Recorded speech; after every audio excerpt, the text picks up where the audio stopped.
碗中加上250克食用油，盆中加上50克白砂糖，在小碗中准备40克白醋，碗中打上2颗笨鸡蛋，再打上1颗鹌鹑蛋。我们用勺子把蛋黄捞出来，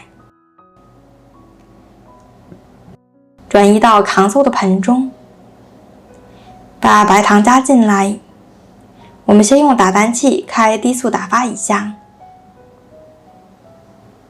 大概打发1分钟左右，打成奶油状，像这样就可以了。加上2勺食用油，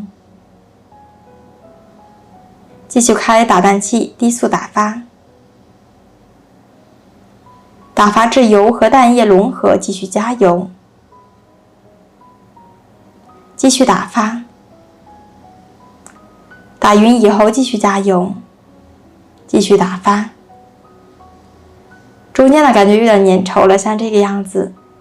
40克白醋分6次加进去就可以了。继续打发，打发至充分融合以后继续加油，重复以上操作，直到把油全部加进去。接着打发，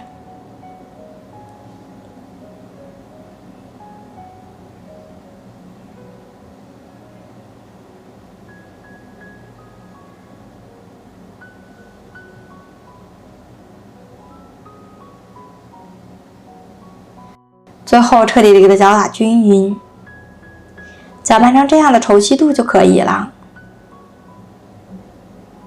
我们在打的过程中一定要有耐心。我一共是打发了30分钟左右。最后我们把打好的沙拉酱倒在一个大碗中，像这样呢，我们的沙拉酱就做好了，细腻顺滑，跟买的是一样的。